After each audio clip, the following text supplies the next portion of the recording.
वो जो प्रतीक जो जिसने अपनी पत्नी के साथ जो क्रूरतम व्यवहार किया गया, उसका मर्डर किया गया है, वो बचेगा नहीं, उसको सज़ा मिलेगी। कहता है ना कि कानून का जो हाथ होता है ना, बहुत लंबा होता है जी। आप चंद्रमा पर भी रहिएगा ना, तो चंद्रमा पर से भी खींच कर लाने की ताकत हमारे कानून में है। वो कब तक भागेगा, कब तक?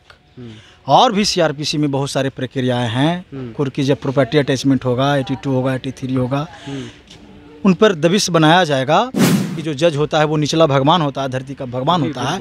और जब धरती का भगवान राक्षस वाला काम करे तो कहीं ना कहीं कॉमन व्यक्ति का और सोसाइटी में गलत मैसेज थोड़ी देर के लिए तो जाती है। उसके नौकरी पर भी जांच होगी कि कहाँ से उसका सिलेक्शन हो गया, कैसे हो गया है, क्योंकि ये छोटा मोटा मैटर है नहीं। आप कॉमन मैन नहीं, जब आप जज बन जाते हैं तो आप कॉमन मैन से उड़ जाते हैं। नमस्कार दोस्तों, अभी मैं पटना हाई कोर्ट के प्रांगण में खड़ा हूं और हमारे साथ एक हाई कोर्ट के अधिवक्ता हैं बबलू सर। जी हाँ, इनसे हम लोग जानेंगे क्योंकि अभी लगातार आप लोग देख रहे होंगे कि बिहार में एक मुद्दा काफ़ी गर्म है। जो एक जज प्रतीक हैं और चांदनी का जो है वो जो वैवाहिक जीवन है पूरा उथल पुथल होके, और चांदनी को जो है कहा जा रहा है कि प्रतीक ने मौत के घाट उतार दिया है। जी हाँ, तो उसी पूरे मुद्दे पे बात करने के लिए मैं अभी सर के पास आया हूँ। आइए सर से बात करते हैं कि इनकी क्या राय है और आगे क्या प्रतीक के साथ हो सकता है, ये सब जानते हैं। सबसे पहले सर स्वागत है आपका हमारे चैनल अनबॉक्स। आपका भी बहुत बहुत शुक्रिया। पूरा मामला तो आप जानते ही होंगे अभी तक। ये जानना है यहाँ पे कि जैसे जो प्रतीक भागा हुआ है इतने दिनों से, ठीक है, भागे हुए होने पर तो इतना दिन समय मिल रहा है, अभी तक गिरफ्तारी क्यों नहीं हो रही हो? जब आदमी कोई कांड करता है, कोई गलती करता है, किसी का मर्डर करता है, डकैती करता है, कानून को तोड़ता है, प्राइमा फेसी आप समझिए, तो डर से तो भागता ही है। ये नेचुरल फिनोमेना है कि डर से, गिरफ्तारी के डर से तो भागता है। तो उसके भागने से ऐसा नहीं है कि उनके परिवार वालों को न्याय नहीं मिलेगा। वो कब तक भागेगा, कब तक? और भी सीआरपीसी में बहुत सारी प्रक्रियाएं हैं। कुर्की जब प्रॉपर्टी अटैचमेंट होगा, 82 होगा, 83 होगा, उन पर दबिश बनाया जाएगा। तो ये मैं उनको बताना चाहता हूँ और सारे लोग को बताना चाहता हूँ कि किसी के भागने से ऐसा नहीं है कि उसको सज़ा नहीं मिलेगी। वो कब तक भागेंगे? कहता है ना कि कानून का जो हाथ होता है ना, बहुत लंबा होता है जी। आप चंद्रमा पर भी रहिएगा ना, तो चंद्रमा पर से भी खींच कर लाने की ताकत हमारे कानून में है। तो संविधान पे आप भरोसा रखिए। उनके परिवार वालों से कहना चाहता हूँ कि इस घड़ी में पूरा देश आपको देख रहा है। आपके इस दुख की घड़ी में पूरा देश आपके साथ है। जो हुआ है वो नहीं होना चाहिए था, और वो ये जो घटना हुआ है ना, ये समाज को तोड़ने वाली घटना हुआ है। न्याय व्यवस्था पर से लोगों का कहीं ना कहीं नेगेटिविटी को बढ़ाने वाली ये कांड किया गया है, कांड हुआ है। जब इस तरह के जज जो हैं, एक हायर पोस्ट पर माना जाता है कि जो जज होता है वो निचला भगवान होता है, धरती का भगवान होता है। और जब धरती का भगवान राक्षस वाला काम करे तो कहीं ना कहीं कॉमन व्यक्ति का और सोसाइटी में गलत मैसेज थोड़ी देर के लिए तो जाती है। जब आदमी, सारे लोग, सब सारे समाज और सारे जो कॉमन मैन जो लोग हैं, आम आदमी, गरीब हो, गुरबा हो या अमीर हो, कहीं से न्याय नहीं मिलता है तो कहता है कि चलो न्याय के दरवाज़ा पे चलो।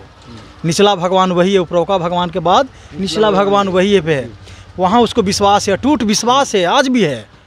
लेकिन जब इस तरह के काम होते हैं, इस तरह के कांड होते हैं, तो कहीं ना कहीं ठेस पहुँचता है, उनकी उम्मीद पर पानी फिरती है। लेकिन इस बात को आप विश्वास रखिए कि कानून हमारा बहुत मजबूत है। वो जो प्रतीक जो जिसने अपनी पत्नी के साथ जो क्रूरतम व्यवहार किया गया, उसका मर्डर किया गया है, वो बचेगा नहीं, उसको सज़ा मिलेगी, लेकिन एक प्रक्रिया के तहत मिलेगी। पहला बात आपने बोला कि उस पर क्या हो सकता है, तो सब फर्स्ट ऑफ ऑल तो वो सस्पेंड होगा। सेकेंडरी कमीशन बैठेगी, कमीशन में जांच होगी, उसके डिग्री पर भी जांच होगी, कहाँ से पढ़ा है, उसके नौकरी पर भी जांच होगी कि कहाँ से उसका सिलेक्शन हो गया, कैसे हो गया है, क्योंकि ये छोटा मोटा मैटर है नहीं। आप कॉमन मैन नहीं, जब आप जज बन जाते हैं तो आप कॉमन मैन से उड़ जाते हैं। लेकिन इसका मतलब ये नहीं है कि आप कानून को तोड़ दीजिएगा। कानून जो कहता है कि सब के लिए बराबर है और कानून से ऊपर कोई नहीं है। No one is above of the law. English में एक फ्रेज है कि no one is the above of law, मतलब कि कानून से ऊपर कोई नहीं है। तो कानून पर आप विश्वास रखिए। इसने जो घटिया काम किया है, किसी व्यक्ति के जान लेने वाला काम किया है, उसको सज़ा मिलेगी। थर्ड बात मैं बताना चाहता हूँ कि जो व्यक्ति शादी में 45 लाख रुपया लेकर भी खुश नहीं है, लगातार उसके परिवार वालों को धमकी ये दिया जा रहा था कि पैसा दो तो बेटी को रखेंगे, नहीं तो जान मार देंगे, अश्लील बातें भी किया करता था अपनी पत्नी के साथ, जो अननेचुरल है, जो कानून के अनुसार है, भी कहीं ना कहीं दंडनीय है। दंडनीय है, बिल्कुल अननेचुरल है, कानून से भी, मोरल रूप से भी अननेचुरल है। तो इस तरह के जो व्यक्ति होते हैं ना, उनके लिए ना कोई माँ होती है, ना कोई बहन होती है, ना कोई बीवी होती है, ना कोई पत्नी होती है, कोई नहीं होता। जब लालच की पट्टी जब आपके ऊपर पड़ जाएगा तो आप को पता ही नहीं लगेगा कि हमारे आगे कौन है, बाप है, बेटा है, भाई है, दुनिया है, समाज है, कानून है, सोसाइटी है, कुछ नहीं पता लगता है। और आप गलती कर दीजिएगा, किसी का मर्डर कर दीजिएगा, और जो समाज में इस तरह का हो रहा, भाई भाई का मर्डर कर देता है। तो उसके जो व्यवहार है ना, उसके व्यवहार से पता लगता था कि वो जज बनने लायक आदमी नहीं था, क्योंकि जज जो होगा वो ऐसा नहीं करेगा। कानून से बढ़कर कोई नहीं है। जब इस तरह के काम किया है तो उसको भी जेल में सड़ना होगा और उसको भी सज़ा मिलेगी।